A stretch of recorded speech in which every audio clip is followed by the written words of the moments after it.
Hello, gentle marketers. Welcome to episode 54 of the Gentle Business Revolution podcast, the show where we talk about marketing your business by disrupting the current marketing paradigm and changing it to a gentler approach, one that's based on empathy and kindness.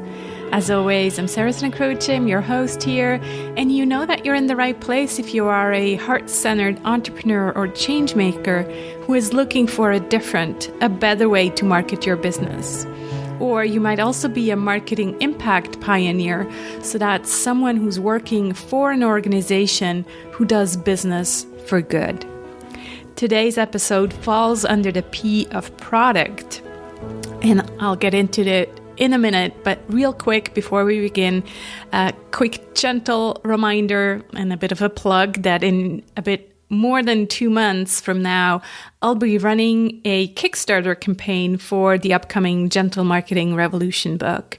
I talked in more detail about this in episode 50. So if you haven't heard that, sarahsnacroce.com/GBR50.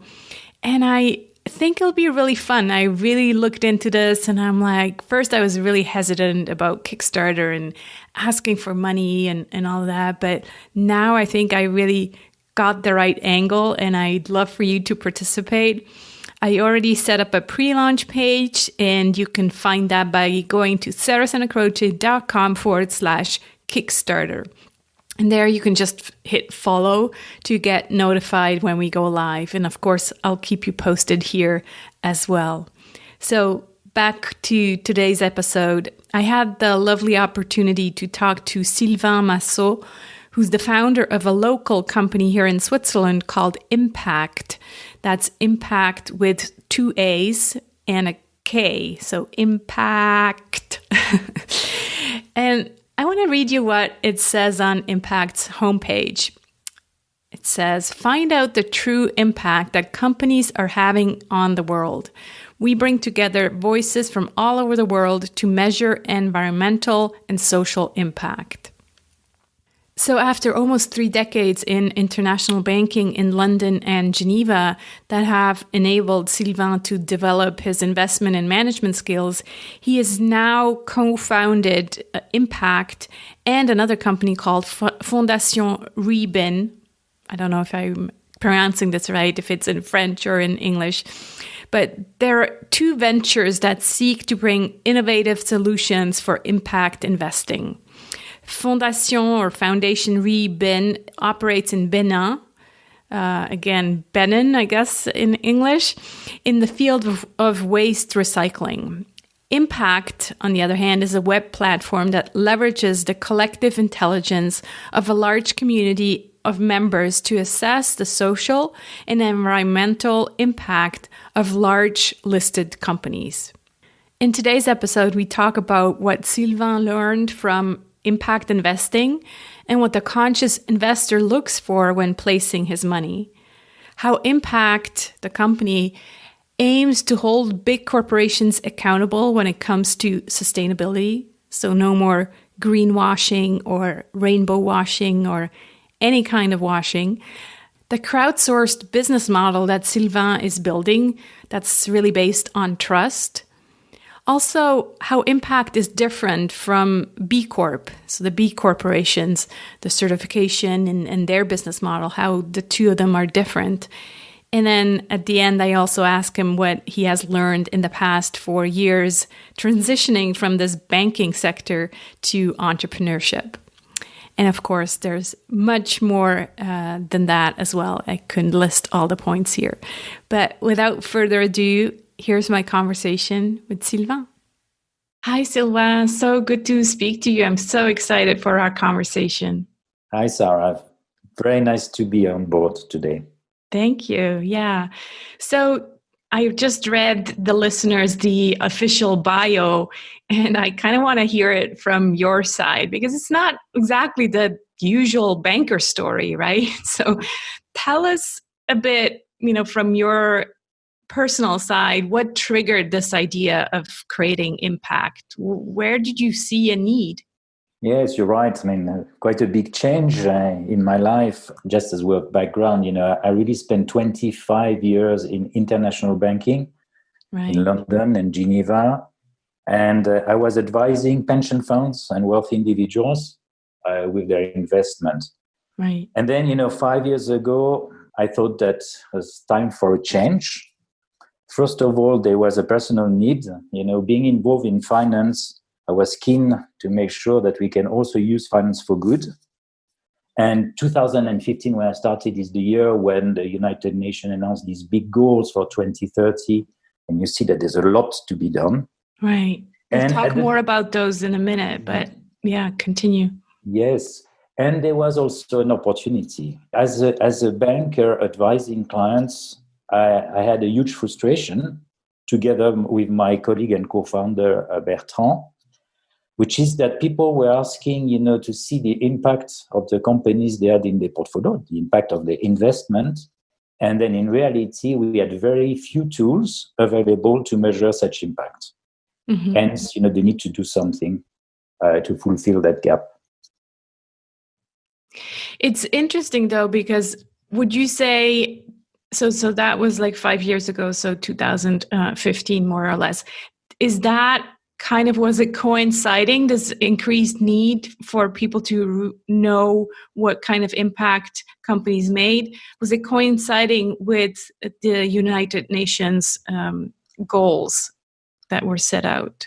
Was that more or less happening at the same time? I think, on the one hand, the goals were probably a wake-up call for many people, not just investors, but obviously also consumers, a member of the public.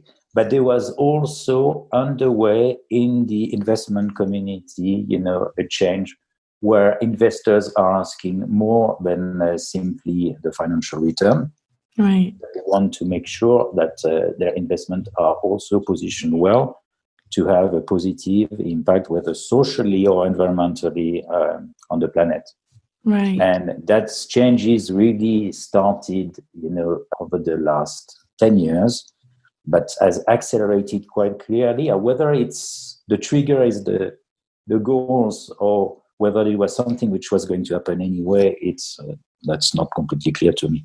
Yeah. Still, it's interesting that in the financial industry, there was an increased awareness for impact, which then triggered your own need for wanting to do things differently, right? Absolutely. So explain to us briefly how your crowdsourced model works. When we first discussed offline, I told you that it made me think of Wikipedia. So kind of something that is, created together. So tell us how impact works. Yeah, but just for you to understand, what we want to do is measure the social and environmental impact of large companies. Right. Large companies are complex, whether you look at the multiple line of businesses they're operating in, the multiple countries, and assessing the whole impact that a Nestle can have on this world is just very demanding. And I would say, the brain of one single expert is not enough to capture all the facets of that impact, which is where what I call collective intelligence or crowdsourced intelligence is coming in. We need the brains of many individuals who each will contribute a small piece to the assessment of the impact of the company, like Nestle. And it's the amalgamation of all these impacts which will really enable us to form a comprehensive view on the impact of a given company. Right. So yes, you can draw comparison with Wikipedia. You can draw comparison also with social media medium, where you have many individuals, member of the public, not these designated experts who are the contributors. Right. And if you want, and really in a nutshell, the way the Impact platform works is as follows. First of all, we're building a community of, I would say, like-minded contributors. So we're talking about people from universities, journalists, investment professionals who care about the impact that companies have on the planet and society. or just simply, not even contributors, but like-minded user, people who are interested to find out more about that impact. Right. Then we train that community to understand why this impact is critical and how actually you measure the impact so that they can write good analysis. Once we've trained the people, we ask them to write small pieces of analysis, always, one company, one topic at a time. We're not interested in finding out, what do you think about Nestle in general? We want, specifically the impact that Nestle may have on the ocean through plastic pollution with the plastic bottles. Mm-hmm. Once people have published the analysis on our platform, our community, the other members of the community are going to read the analysis. And on the basis of the analysis, they're going to say, well, this impact of Nestle on the ocean through plastic is positive, negative. Is it big? Is it small? Mm-hmm. And then once we have that, it's really for us to aggregate all the data, all the rating we get from all the members on the platform to form a view, to form a rating, to have an impact score for a company like Nestle on a scale from -5 being a very negative impact to +5 being very positive. Right. And then that is accessible to the public. Whoever comes to your website can find that, or is that hidden away? Impact, the company is what I would like to describe as a social business. That means that, we're a business which is a for-profit on the one hand, but at the same time, and it's very critical, we have a social mission. And our social mission is to make impact measurement of these large companies available to all. So to answer your question, that information, if you want to find out the impact of a given company, it's free. Yeah, that's wonderful. Because I really believe that there will be an increased awareness and interest in that kind of information. When I was doing my research, another site, a crowdsourced site that I often refer to when it comes to LinkedIn trainings is called Glassdoor. That's where people can go find out about, jobs, and then also information from other people from the community about what they think about the employer. So it's kind of this employer branding site. And I think really more and more people will also be interested to know what impact the company that they're interested in to work for has on the world. So it's not just like, is it a good place to work here? Is there free coffee? Is there free lunches and that kind of information?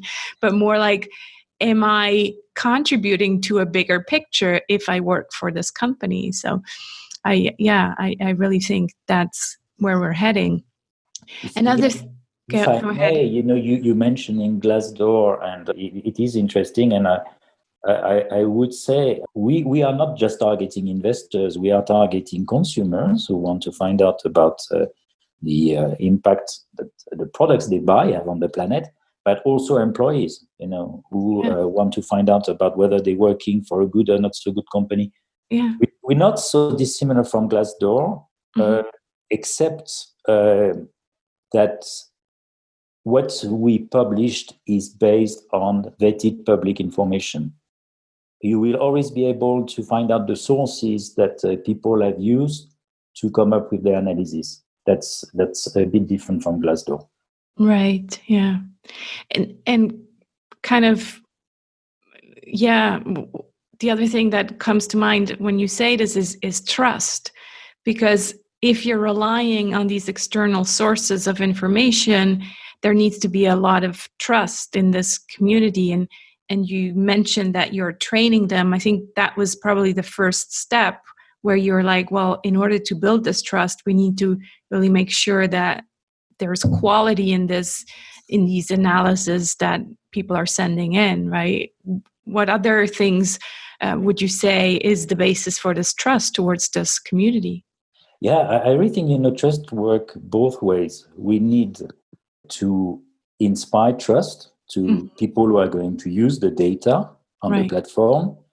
But we need also to have the trust of people who are going to contribute on the platform. Yeah. And I guess on the first point, what I would say is we really need to show potential users of the platform that what we do is as unbiased as possible, which is why, we're going to use public sources only. So maybe somebody has a very interesting insight on a company, but if it's not public, how can we check that this information is actual? So only public sources. All the analysis on our platform are checked by our team of reviewers who make sure that, the analysis are meeting all the required criteria and has the sources to support what's in the analysis. And, the final algorithm, which enables us to calculate the score, is also public. So as much transparency as possible I would say is the most important thing for our users. As far as our contributors are concerned, making a commitment to the platform by providing content. Well, first of all, we need to make sure that what we publish is actually going to be used to change the world, to change the way the companies are behaving, change the company's impact. So we need to show them that, what we do will really matter. And then on top of that, I would say, we are also rewarding them, whether it's financially or indirectly by making donation. So they see that, what they do get properly rewarded. Right. Yeah, in a way, what you're doing is you're holding these big corporations accountable, because of course, in the recent years, what we've kind of seen is this greenwashing, and you introduced me to the term rainbow washing, Yes. where it's, we talk about diversity, and so it's one thing if this information comes from the company and they say, oh, we're doing all these great things. It's another thing to have them be held accountable and actually, the users and the greater public actually say, well, really? That doesn't really feel like, supporting the planet to us, right? Yeah, and you're absolutely right. That's really, let me first say, we are agnostic. We are not pro nor anti-business. In the sense that, at the end of the day, we want to make companies, as you rightly say, we want to make companies accountable for the impact they have on the planet. And that means that, we need to make sure that we are never only relying on one type of sources, not just, sources coming from companies. I mean, information from companies is critical, it's useful, but we are also going to look for information, coming from NGOs, from the public society in general. And that means also that when we recruit members who are going to become contributors, we need to make sure we have the right balance. Not just, the financier guy working from New York or London or Geneva, but people coming from all sorts of horizons, from all sorts of social backgrounds, who are going to come with, different angle. And that's, again, it's the aggregation of all these angles which form a view which is as balanced as possible. Yeah, and that's where the transparency comes in, because otherwise, if you're just delivering one view, well, I think what people, I write about this in my upcoming book about gentle marketing, what the conscious client really wants is, no more lies, no more sneaky things. They really are looking for transparency. And so the companies who are being more transparent, those are the ones who are going to do well. And the ones who come up with these cheesy, greenwashing campaigns, people are way smarter. We can't take people or customers for fools anymore. And so I think those are the companies who are not going to do well in your scores, especially as well, right? The one of the issues you have today is probably either the lack of available data, which means that you have to over-rely on the data coming from companies, or it's simply that, this useful data is sometimes hidden.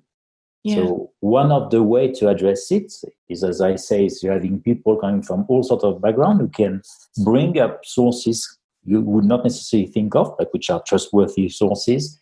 The other thing which we are using is artificial intelligence on top of collective intelligence, just to really comb all what's available on the internet, millions of articles, to bring up, trustworthy sources, which are not just the obvious company sources, to form the opinion. I love that. Talking about transparency, let's talk a bit about your company. You have investors that are supporting your. Would you call it a startup, or is it already beyond the startup stage? Most definitely a startup, in the sense that we are not yet generating revenues. Right. The company was actually formed in 2018, so it's a young company anyway. Mm-hmm. And as I said earlier, it's a for-profit.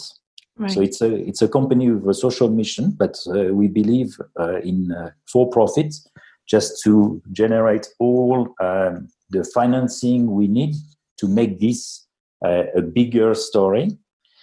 And as far as investors are concerned, when you do something like that, which is, you're building something which is new, mm-hmm. using collective intelligence in finance, that's very unusual. People tend to rely on experts. Right. And when you build something which is going to take a lot of time to really have all the required content, you need patient investors. So basically, we are blessed with patient investors that are very much aligned with our mission. Mm-hmm. They're not here just, to make a quick return on their investment. Mm-hmm. They're really here to support us in building this into a successful story. So, that already is a huge paradigm shift, and coming from the investor market. So it shows me that even in this investor scene, there are people who are in it for the long run. They're in it for the change. They're in it for innovation. And they're like, yes, I'm ready to place my money and, not have, like you say, a quick turnaround or not maybe just trusting, not maybe even knowing that there, when this money is going to come back, if it's going to come back. Yeah. So, wow, congratulations for finding this trust. Your company is all based on trust on in investors, trust in communities, trust, and also having companies. Then actually, let me get to that, because okay, we know how it works, but I'm also interested how you will then generate money. You kind of hinted at the investors, so tell us more about that. How will Impact generate money? Yeah, I stress again the fact that our platform is open to the public, right? Because it's our core mission. So getting individual information, you want the score of Nestle or you want the score of Procter & Gamble, that's something which we will never charge for.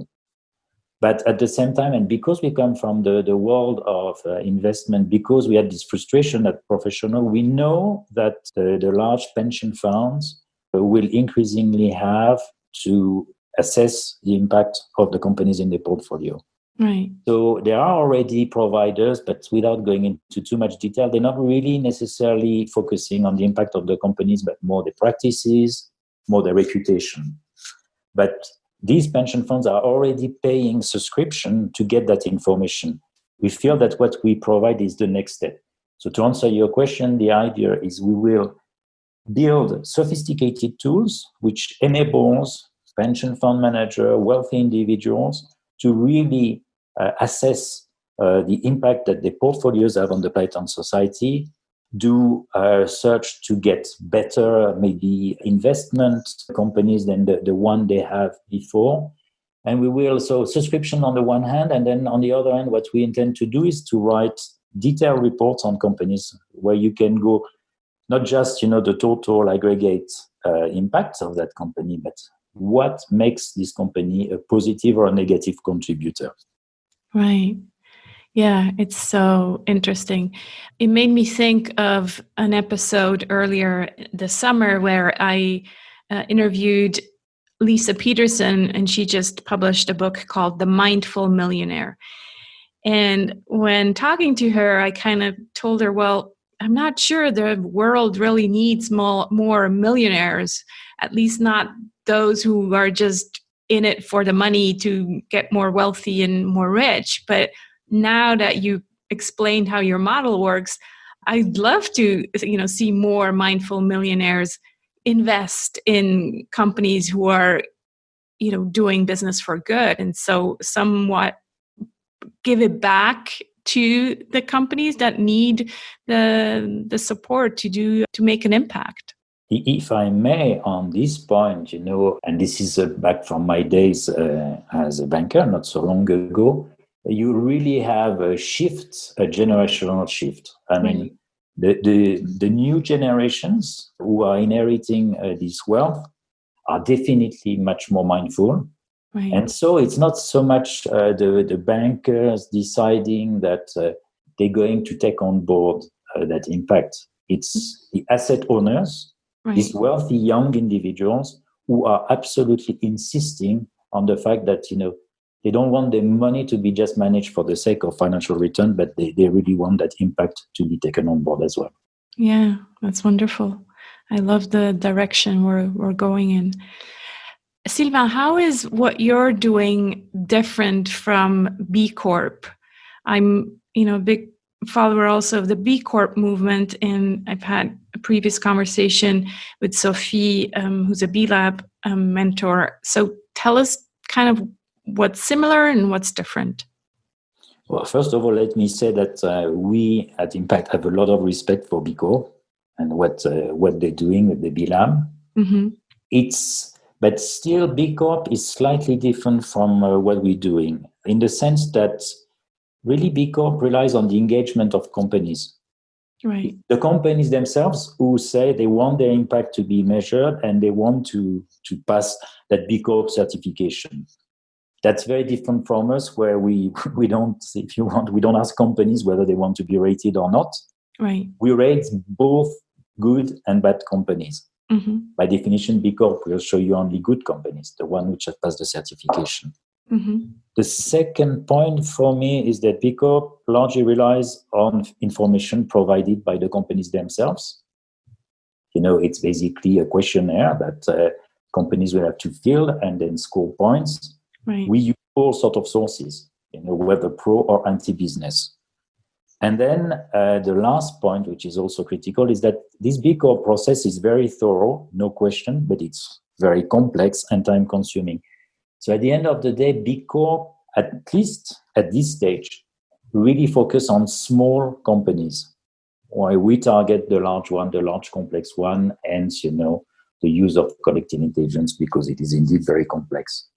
Yeah. And you're saying complex because I remember you told me that you actually went through the process yourself of getting BigCorp recognized. Yes, my partner did indeed. Okay. Yeah. Yeah, I agree. And so they say, basically there's room for both initiatives. They're not actually exclusive. Yeah, they're like you're saying that they're working on different levels and from different point of views in a way. It's the company itself and the public view. So I went on your website and I just kind of looked for one score, and so I found that Amazon's impact score is minus 1.76. Indeed. So tell us about that score and kind of what it's based on and how you found that score. Yes, indeed. So as a reminder, on the platform, companies have scores which range from -5, being very negative impact, to +5. -5, and Amazon is below that. No, -5 to +5, and Amazon is -176. Ah, okay, sorry. So if you want, it is on the negative side overall, but it's not, as very often the case, never all white or all black. Right. It's a mixture. It's quite a poor score, but maybe let me just step back and explain the use of the Sustainable Development Goals. Yes. The scores are derived from doing analysis on each of the 17 Sustainable Development Goals. So when we say Sustainable Development Goals, we are talking about these United Nations goals of 2015, but goals to be achieved by 2030, which range from eradicating poverty, eradicating hunger, gender equality, which I would say are type of social goals, and more environmental goals, like basically addressing climate change, the life on land, the life underwater. So what we do is we use this framework because we don't want to reinvent the wheel. There is an existing framework. Right. And we will gather many information on Amazon, on whether Amazon is, offering its employees decent work conditions, contributing to reduction of inequalities, what they do as far as energy, renewable energy is concerned. And the point being that, if you take a given company, it will always have positives and negatives. As I say, it's never all negative nor all positive. But just to give you, before going into the detail of Amazon, just to give you a feel of where Amazon is currently on the platform. Amazon is one of the companies with the poorest score. Mm-hmm. If you look at companies in the sector, Facebook is at minus 0.55, Apple is around that level, and Alphabet, the parent company of Google, is at +1. So why? Why is it this way? Amazon is really scoring very poorly on the Sustainable Development Goal 12 on responsible consumption and production, because the Amazon business model, leads to the destructions of millions of unsold products.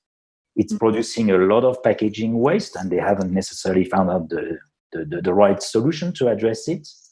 There's been a lot of controversy about work conditions, especially, in Europe, the way people are being employed, the working conditions, around the COVID crisis as well. Yeah. So a lot of negative points. But even, as I said, even Amazon may have some positive.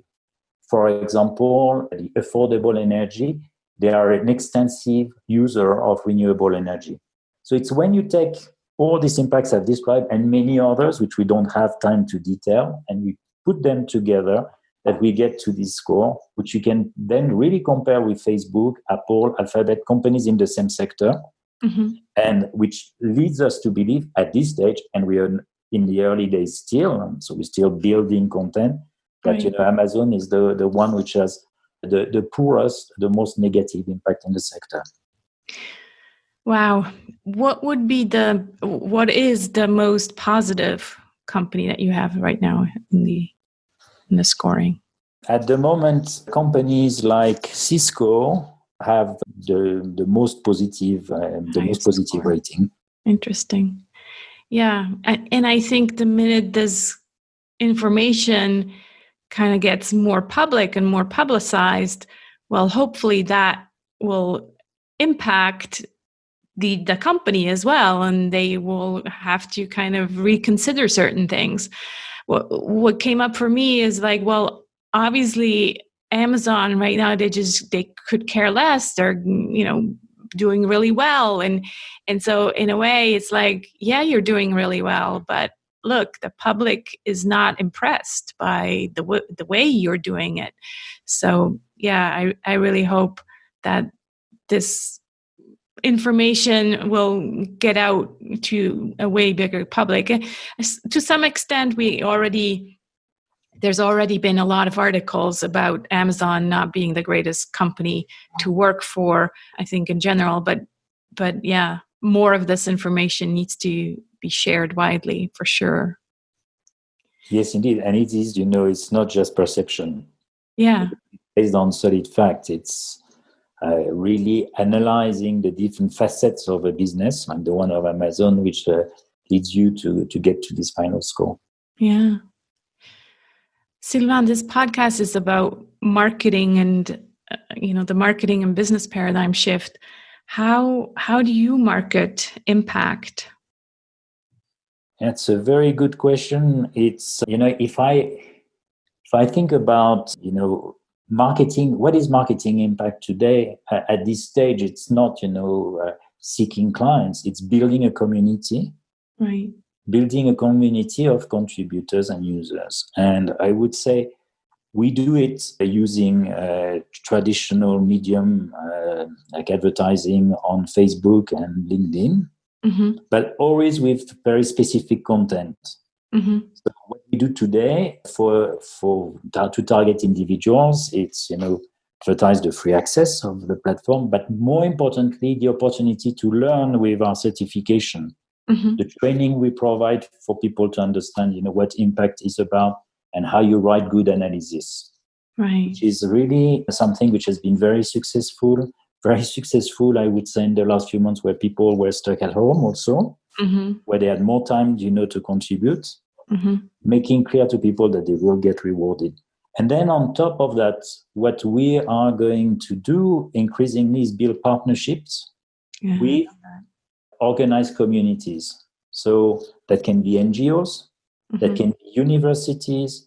And there, what's in it for them is basically, the educational content that we can provide, the access to our data for research purpose. But that's, at this stage, really our marketing is about, making ourselves known, but, really adding contributors to the platform. Yeah, and you do it in a way that immediately the person who sees your marketing knows that you share their worldview and you share their values, and it's all about the common change that you're wanting to see in the world. So I think that's exactly the right way to do it. Yeah. You were pretty up there in the banking sector.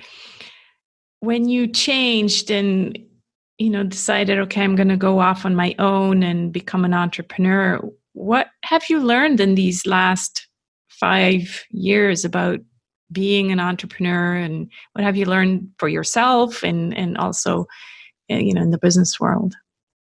Yes, you're right. It was quite a big change because working for 25 years in large organization and then becoming an entrepreneur is actually quite different. By the way, it's not just, impact is what I'm spending the most time on, but I'm also having a foundation on the ground in Africa, which is dealing with waste, the waste problem in some West African countries. So if I made the changes because it came at a time when I really needed to do something different. It sounds trivial, but basically, really need to give back after many good years in finance by using my experience, my expertise to really make some form of difference. Right. And so I would say that this adventure of the last 5 years has been really exciting, very personally rewarding to feel that, you're contributing to make a change. I learn about, resilience because, it's not a smooth path. There are ups and downs all the times. I learned about, the need to be flexible because, you were using the word earlier of startup. Yes, we are a startup. And one of the things about the startups is that they keep reinventing themselves again and again until they have found the right business model. So I learned to have a flexible mind. I think I have that flexible mind, but yeah, it is completely different adventure, but again, a very exciting one. Wonderful. I'm very happy for you. Last question that I kind of ask all my guests. What are you grateful for today, Sylvain? Well, I'm grateful to have had that opportunity to do something which I feel really passionate about. So I'm grateful to have found the right partners because, Impact at the origin, it's my partner Bertrand who came up with this fantastic idea. So finding the right partners, having the time to build, with, as I said earlier, patient investors, building something which is very ambitious. So no guarantee of success, of course, but having the opportunity, the time to do it, I am very, very grateful for. Wonderful. Yeah, I'm grateful for you and Bertrand for launching yourself in this adventure, and I think you're definitely creating something that the world needs right now. So thank you for that. Thank you for this conversation. It's been very interesting and beautiful. Please share your website with my audience and tell them where they can get in touch with you. Thank you. The website is www.impact.com, and impact spells IMPAAKT. Wonderful. Can they connect with you on LinkedIn as well? And they are welcome to connect with me on LinkedIn. That'll be a pleasure.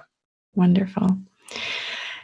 Great. Thank you so much for your time. This has been a very interesting, educative, and delightful conversation. So thank you so much, Sylvain, for taking the time. Thank you, Sarah. It was great. I personally thought that was really, really interesting, and I hope you enjoyed it too. You can find out more about Impact at impact.com. Again, that's with 2 A's and a K. And the show notes at sarahsanacroce.com/GBR54. Also, don't forget to go over to sarahsanacroce.com/Kickstarter and hit notify to be sure to know when our Kickstarter campaign goes live in December. Next week, I'm back with a solo episode about pricing myths, and I write about this in the upcoming book, but you'll get a little preview here, so make sure to tune back in next week. I hope you'll join me on this journey to a kinder marketing and business paradigm. Let's be the change we want to see in the world. Talk to you soon. Bye.